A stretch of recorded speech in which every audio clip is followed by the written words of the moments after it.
Hello, I'm Simon Palfrey. I'm one of the editors of Beyond Criticism, which is a new series of critical and creative works coming from Boiler House Press. And this is the second in a series of launches of the four books which mark the start of this exciting new series. We're looking to make criticism new, to make literary criticism more creative, to find new ways of doing what we do. Last week, we introduced Macbeth, and this week, for our second event, it's going to be the launch of Ansgar Allen's quite astonishing novel called The Sick List. And we're going to have a terrifically various event today featuring various responses to Ansgar's work. But we're going to begin with Ansgar himself, talking about what he's done and why he's done it. And I hope you all enjoy it. Over to you, Ansgar. We'll be starting with a film. Thank you very much.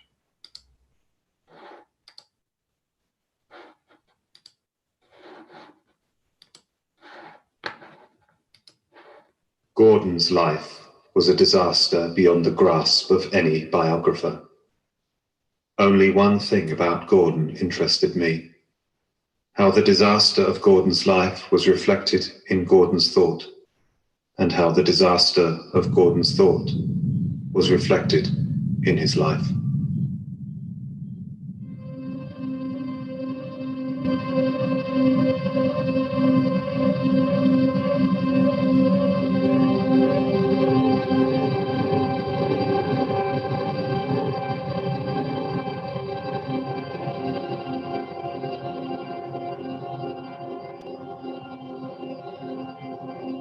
As thinkers, we are entirely overrated. We occupy most of the time we spend thinking or attempting to think, overrating ourselves as thinking beings. Most thought is an attempt to exaggerate the extent to which we can think at all. 3 weeks after Gordon's co-worker was found dehydrated and still, 2 more co-workers were discovered in a similar condition. They were both sitting in their respective offices. One had not been seen since Monday and was discovered on Thursday, sitting on his swivel chair facing the computer.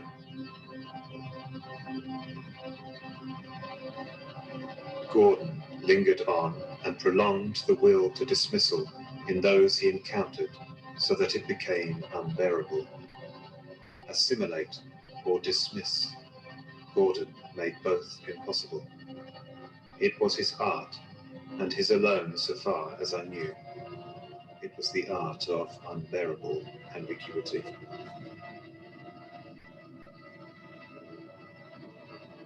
The university was setting up its own psychiatric ward to care for employees on site. This became the typical response of the university sector. Universities were everywhere setting up psychiatric wards, I discovered. My own institution was particularly proud of its own. Not only was it the first to set up such a ward, it could also boast the most impressive ratio between diminished employees and beds.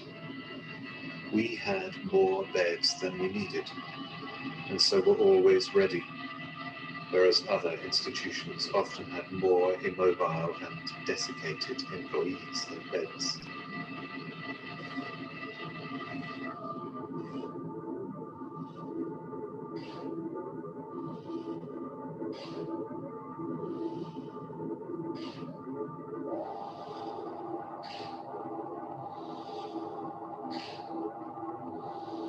Gordon was sick, but he was also a sickness.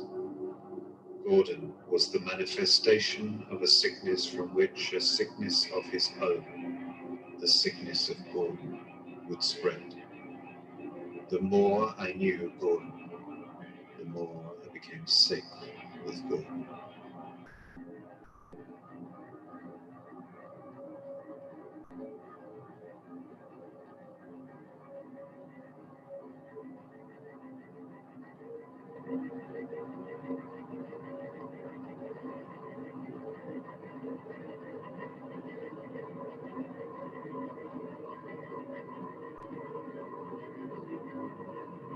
Our doctors became our educators became our researchers, and our researchers became our doctors. They will not tell us that we are dying. They will not even allow us to tell ourselves that we are dying. At its best, which is when education is at its worst, educators know their patients so well that they understand exactly Gordon underlined, in which of its limbs and body parts the world is weakest. These weakest parts, being our most tender parts, are manipulated with the greatest care. It is towards the weakest limbs that our best educators are most gentle, I heard Gordon say, as he underlined that text.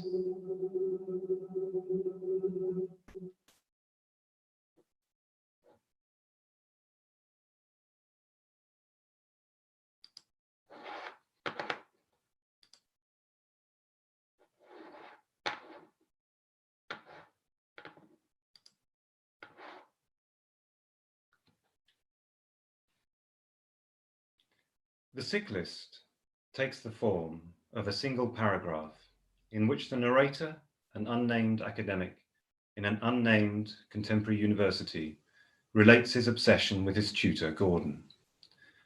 The narrator gets to know Gordon through the books that Gordon reads, books he gets hold of and subsequently studies. These books contain annotations made by Gordon, and those annotations are used as clues to Gordon's thought. He becomes convinced that Gordon wishes to teach him something by the annotations Gordon makes and leaves in the books he reads. But he is never entirely sure just what the lesson is and what it means for him to learn it. This reading of Gordon's books produces a kind of derangement, a form of sickness. This sickness takes hold in the mind of the narrator, who wishes to learn more about Gordon by reading Gordon's books. The narrator's derangement plays out alongside a broader sickness which begins to afflict the academy. And here the novel describes an epidemic of sorts. The sick list was written long before the current pandemic. And the sickness it describes is not specifically medical. It is a form of cultural sickness, a cultural sickness that is also an institutional sickness. This sickness is a sickness that is built into academic life and educated culture. Traces of it can be found in the books that Gordon has the narrator read, but the sickness also travels beyond them. It is not clear if Gordon is the agent of that broader sickness or merely its messenger. So that was the book in its outline. Now I would like to briefly discuss how the novel, both a work of fiction and a work of criticism, relates to my other activities as an author and as a university employee. This, I hope, will help contextualize the book a little further. The Sick List was written in late 2017, during a period of intense reading in which I was working through a long list of books, mainly fiction, including those books cited in the novel. The novel presents a reading of those books as they are quoted, discussed, and footnoted. This reading of books is also a misreading of them, as the books involved are taken apart for the messages that are written into them. Writing the Sick List helped me to read these books. It allowed me to put the books to work within my thought in ways that more conventional forms of academic reading and academic writing disallow. The novel is also written in relation to what I had written before. It continues that work, but it breaks with it too. In terms of continuity, the Sick List allowed me to further develop ideas and expand upon previous arguments concerning education, educational relationships, the violence of educational institutions, and so on. The Sick List is also a consequence of my continued interest in academic form and its limits. It represents another experiment in working within and against those limits and exploring the different thoughts that different forms of writing permit.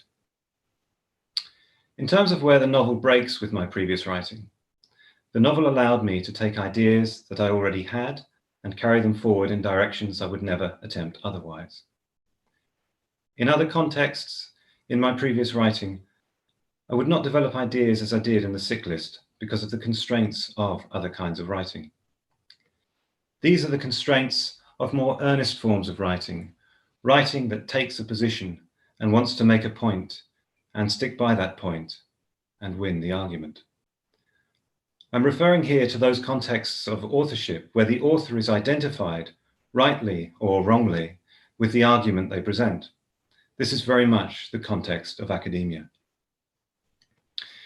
In a fictive context, it was possible to let ideas play out more freely, exhaust and contradict themselves without the need to stand before them, to stand for what I write, and be prepared to defend claims against counterclaims and submit thereby to the endless logic and ego work of academic debate. So, the sick list presents points of view I hold, points of view I no longer hold, and distortions of those points of view, as well as ideas I would never stand for or stand by, but have found interesting to work with and inhabit. Working with ideas in the context of a novel offered me a set of permissions that scholarship denies. It allowed thought to travel in directions it would never otherwise risk. Literature and fiction also impose their own rules of engagement and rigor, of course. But the forms of writing and forms of thought allowed for literature and permitted in fiction is far more diverse than academic inquiry. Switching to fiction opens up an enormous range, a huge number of different registers and approaches that academia, for all its so-called commitment to freedom, will never know, unless it explodes its confines and becomes something completely different to what it is. As a work of fiction, the sick list presents to itself a version of the university that it subsequently destroys. The university environment that the narrator encounters within the book is a place of deception and self-delusion. It has its employees perform as actors in the work of dissimulation, the first achievement of which is the persistent idea, the lumbering notion, that something we might call the university still exists and once existed. This continued belief in the existence of the university is maintained in spite of, or perhaps because of the fact, that the university presents itself within the book to those who work there as an institution that is suffering from endless turmoil, threats to its existence, and inner decay. The university is a place of crisis, yet the university never fails to exist despite these threats. It inhabits its crisis and has its employees inhabit that crisis too, in a variety of ways and mostly to their detriment. As Gordon might say, this idea of a university, however that claim is inhabited, serves, like the idea of education, to hold together the various activities that comprise it, many of which would not be tolerated if they were not crowded together within the confines of its distended skin. The University of the Sick List is then a place of institutional and conceptual confinement. As such, the novel must fail to describe its object. What this novel depicts, the university, its social order, is grotesque beyond perversion, as Gordon might say, and will always exceed its imaginary. The Sick List is a book succumbing to its image, never managing to depict anything like the magnitude of the inertia of this system, this stifling atmosphere which it narrates. It depicts and fails to depict this institutional achievement, which includes the idea of a university and the collected practices of the university, an achievement, a fact of endurance that must be admired for how it persists, avoiding its own final decay, the accomplishment of its end, even as it continues to assemble the forces of that decay and deploy them against one another. Those who think they are on the point of escaping the university, their confinement, are the most distended beings, warped at the outer limit. The university still conditions their outlook. The words of critique, criticism leveled at the place of work, are always stripped back, rendered plain, turned abstract, when delivered from this intermediate space, an employee's confines, the confines of work, workplace permissions, workplace falsehoods, and workplace fears. But worst of all, and most of all, workplace outlooks, where nothing that is said can ever be put as it must be put, or expressed as it must be expressed. By contrast, those who inhabit the space by making themselves amenable, those whose compliance may at times carry with it the ruthlessness of their institution, tend to move more freely and live more easily. These institutional conformists and institutional enablers operate in a manner that critics would come to admire, if those critics did not still suffer the values that they are deceived by and deceive with. The sick list is itself a warped and distended project, sick with itself, obsessed with its own sickness, driven by its turmoil into an extended decay and dismemberment of ideals and beliefs that nevertheless hold and continue to allow the text to exist as a recognizable object within the confines of its writing and the landscape it depicts. Print and artifice exhausted, the sick list enters into its final decay, a premature death or void, a descent into its hollow, the damp earth, leaf mold, the roots of decaying trees. That concludes what I would like to say about the book. It is now my pleasure to introduce Daniela, Cascella, and Emile Bojesen, who will respond to the sick list by bringing the book into creative dialogue with their own work. Both Daniela and Emile are extraordinary thinkers whose work extends well beyond the limits of academic discourse. I'm grateful to them both for their generosity in taking the time to formulate their responses and for their attention to the book, not simply the content, but the form of it too. Daniela is the author of several books, including most recently Singed, published by Equus Press. More recently still, Daniela has been working on the idea of chimeric writing and has a book forthcoming with Punctum Books on that very topic, entitled Nothing as We Need It.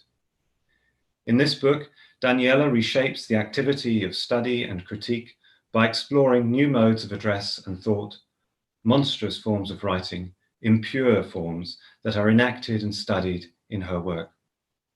Of course, Daniela's work resists summary. Her work is to be experienced, and I could not recommend it more highly. The same goes for the work of Emile Bojesen, whose recent book, Forms of Education, published by Routledge and now out in paperback, offers an extraordinary analysis of education, taking the idea of education well beyond its current conceptual and institutional limits. Emile has also been working with sound as part of his research, as a means, and I quote, of illustrating, supporting, expanding, undermining, and exceeding the limits of academic philosophical argument, end quote. Emile performs electronic music under the name Fex, as well as under his own name. Like Daniela's work, Emile's work and creative output has that rare attribute of deserving repeated, careful reading as well as listening. Again, I could not recommend his work more highly. Emile also has a special place in the writing of the sick list. We spoke at length about the book as it was written, about the books it incorporated, and about the figure of Gordon in particular, as Gordon took form in the book. I look forward to hearing what they make of it. Thank you.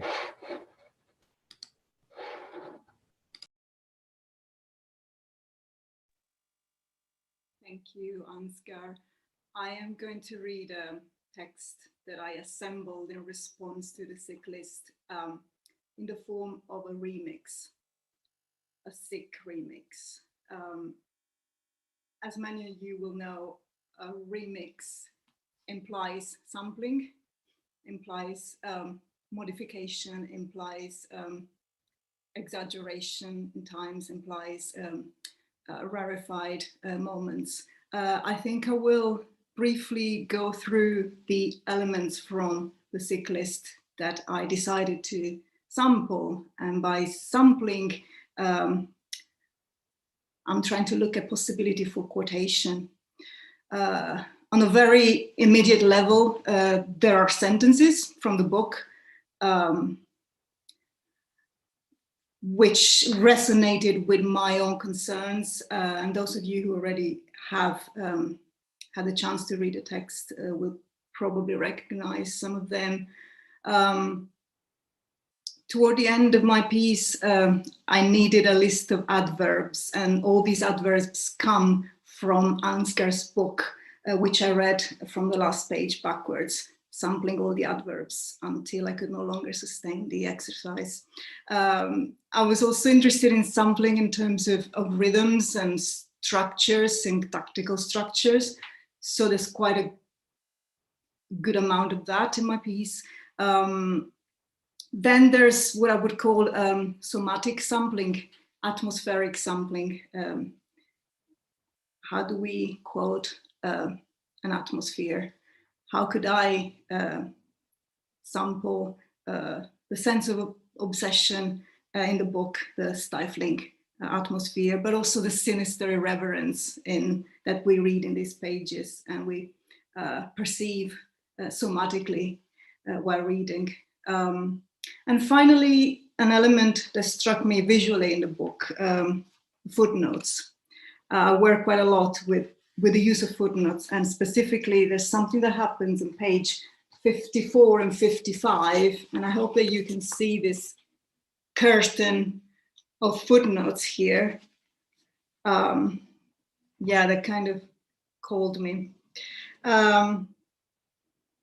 So the sick remix is written in the voice of somebody inside of the psychiatric ward that Ansgar introduces in the book. So it's a writing of derangement. It's a voice of somebody who's possessed by many voices. It's a writing also of disturbance and interference and completely unhinged syntax. And for this purpose, I also decided to allow other books to interfere and disrupt the prose. Primarily, I had Henri Michaud's Plume in mind because of its darkly and comic unsettling tone, and Gertrude Stein's How to Write, whose rhythm I needed in my work of remixes.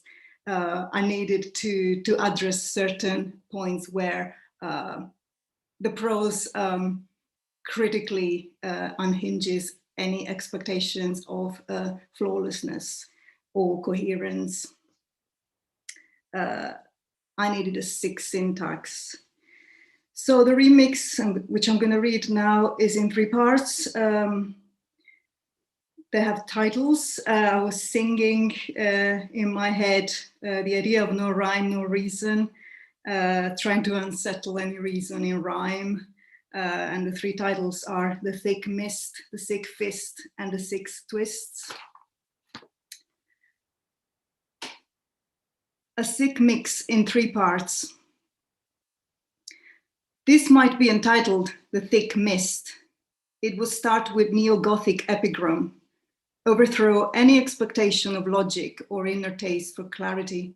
It would start with a neo-Gothic epigram entitled The Thick Mist, to set a tone, solemn and serious, an epigram such as, may the disaster speak in me, blaze words and reason, utter by one tone, surrounded by this thick mist, sick list in my head, a dirge in monotone.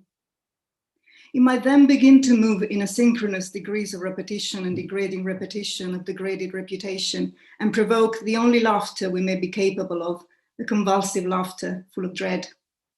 What a nuisance, the utilitarian politeness, the futile cover of hyperactivity.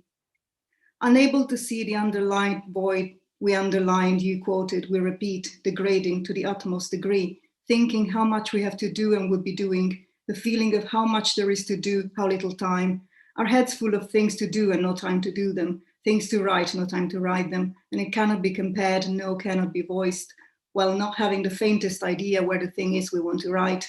Somewhere, elsewhere, and there is no time, is all there is to say. Better perhaps to forget, but we don't forget, because it is impossible to let go. It does not stop of its own accord, no matter what, insufferable, impossible to hold, can only blather nonsense, for there is a domain of nothingness, dreadful weight, pressing, devouring, closing upon itself.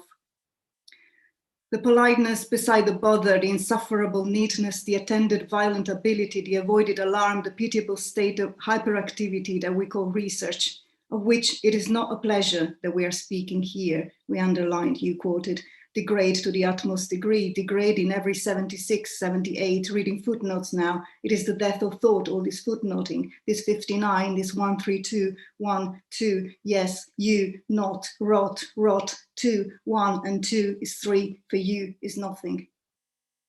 Sick at the thought of it, plagued with the thought of writing when not writing, worry, sigh, how much I have to do, how little time I have to do it.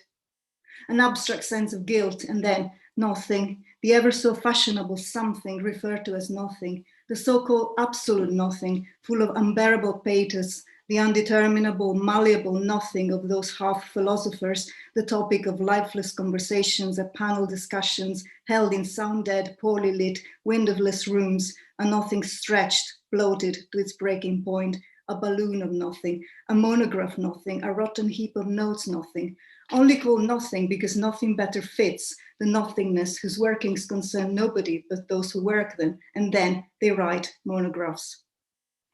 Avoid them like the plague. Avoid those authorities in the flat fields of boredom, then and the panel discussions, the empty stare, the pressure of having to say something intelligent, to produce content, when the only possible words to be pronounced are terror, or destroy, or disaster. Take 5 panels, wooden, make a box, place all the discussing participants, leading and non-leading, inside, hit them on the head, close the box with a 6th, concluding plenary panel, and rejoice in the muffled sounds of their expiring, of their smothering. From panel discussion to panel concussion.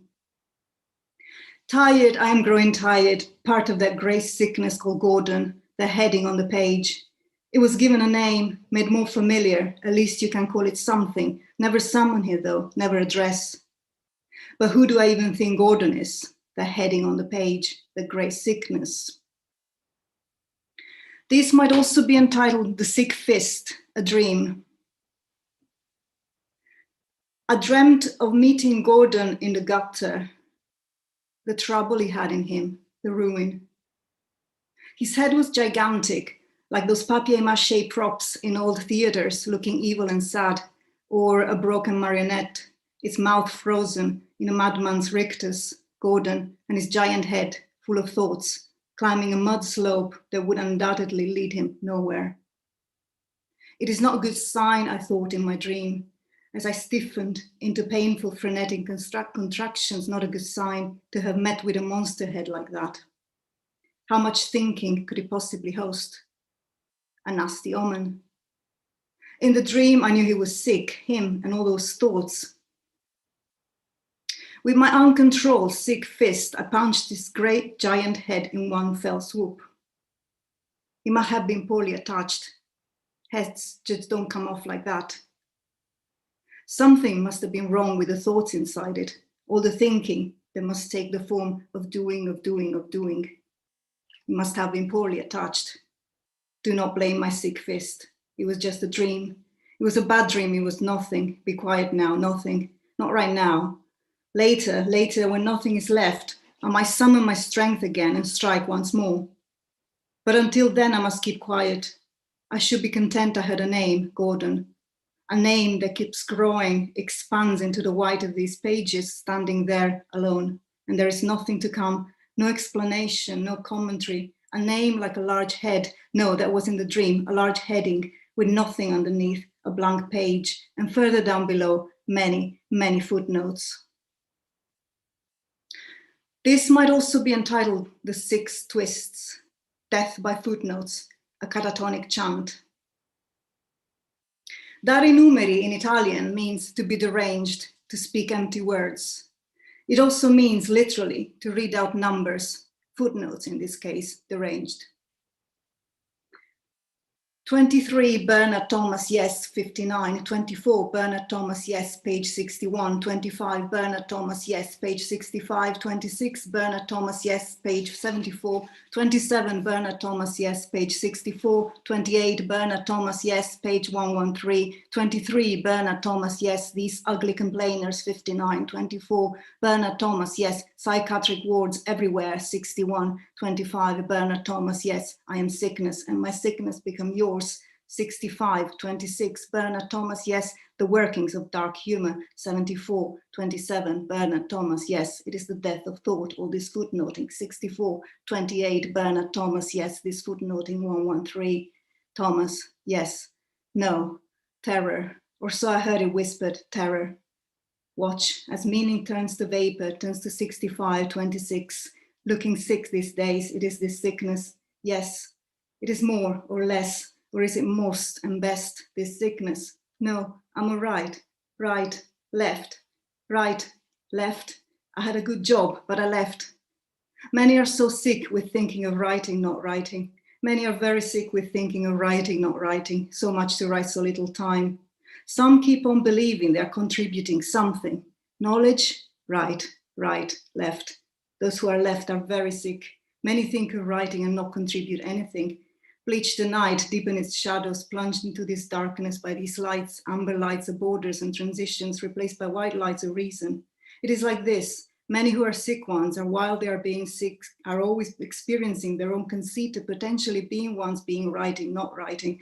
Some, while they're being sick ones, are being ones experiencing a great deal of their own conceit of potentially being writing, not writing, too little time. Some, while they're being sick, are experiencing very little of their own conceit of being writing, not writing, little time. Some, while they're being sick, have at times the conviction of being ones being writing. Some are certain that being sick ones makes of them ones writing, and this is indeed quite sickening. How? Let me tell you how sickening. How rapidly and how entirely, how hardly, how directly, how inwardly, how hardly, how likely, how entirely, how dreadfully, how intellectually, how absolutely, how hardly, how thoroughly, how increasingly, how completely, how merely, how entirely, how completely, how hardly, how entirely, how remarkably, how library, anything and everyone is coming out of that one. They're locked, ruined inside the critic clinic. And the way each one is experiencing, the amount each one is thinking of writing, not writing, is a chronic condition about which some have sickness, about which some do not know that they have a sickness, about which some are sick, about which some are hardly writing anything, are not writing.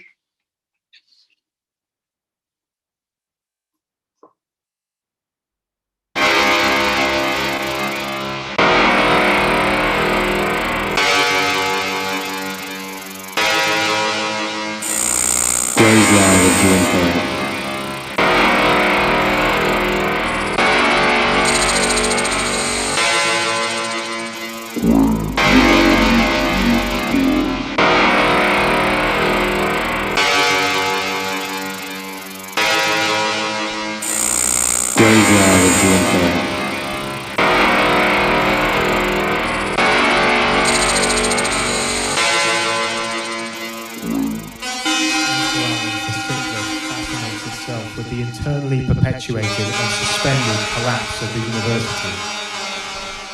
The last educator. Ansgar Allen, the cyclist, fascinates itself with the internally perpetuated and suspended collapse of the university.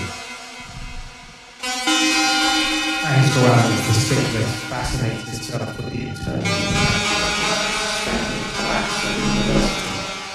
The last educator.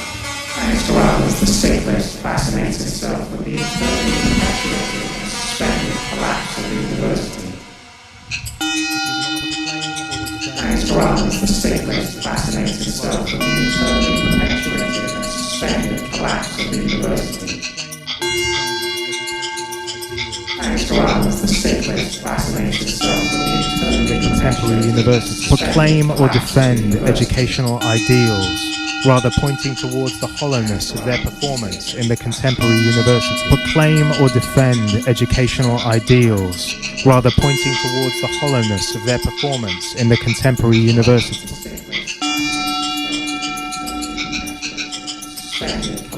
Dissimulation.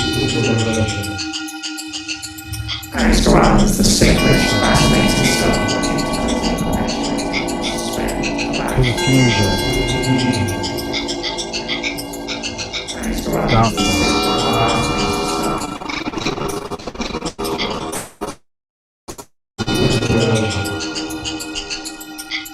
Education cannot be saved, it is terminal. Confusion. Education cannot be saved, it is terminal. Darkness. Education cannot be saved, it is simulation. Education cannot be saved, it is terminal.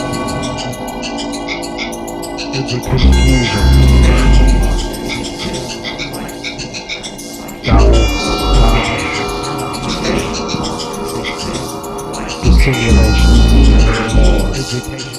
Educational posture. Educational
obsessed with itself.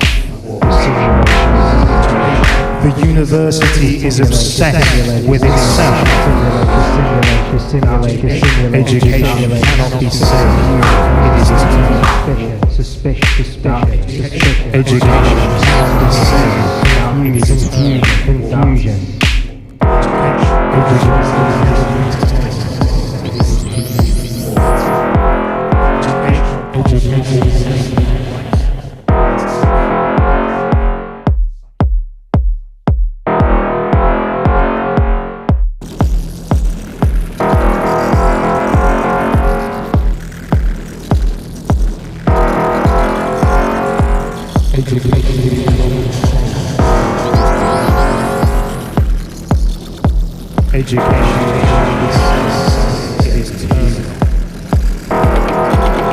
Education cannot be saved, it is terminal. Education cannot be saved, it is terminal. Education cannot be saved, it is terminal. Education cannot intellectually but ultimately a phantom. We follow in its own way the last guidance intellectually and dispositionally stimulated, but ultimately a phantom. We follow educational postures that exist on life and psychiatric wards. Educational postures that exist on educational postures that exist.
Education cannot be saved, it is terminal. Education cannot be saved, it is terminal.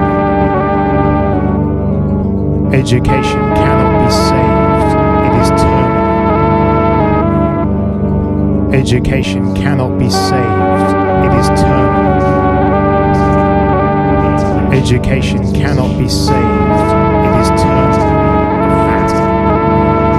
Education cannot be saved, it is terminal. university is obsessed with itself. The university is obsessed with itself.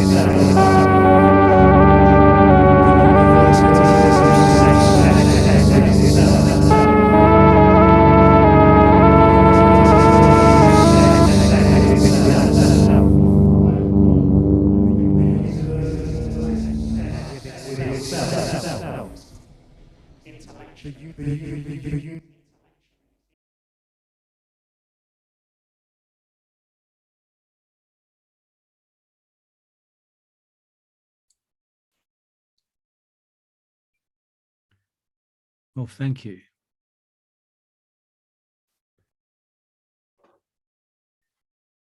That brings to an end our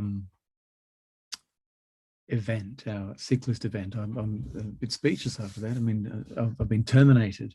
Well, thanks ever so much to Daniela, to Emile, and to Ansgar for that. It was a very provocative and stimulating series of responses, I think, to truly provocative and stimulating work, which is, I have to say, beautifully written and caustic, but also funny. It's a work written in the image of a kind of mordant humor, very much inspired by Thomas Bernhard, the great Austrian misanthrope. Anyway, so that's the end for today. If anybody wants to have a response or write, then Ansgar is very happy for people to write to him at his email address in Sheffield, which is a.allen with an E at sheffield.ac.uk.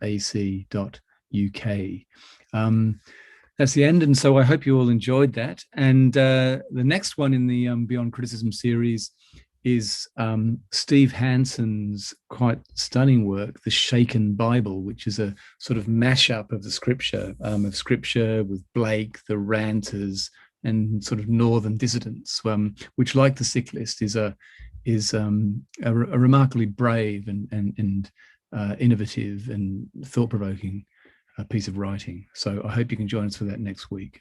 Thank you very much.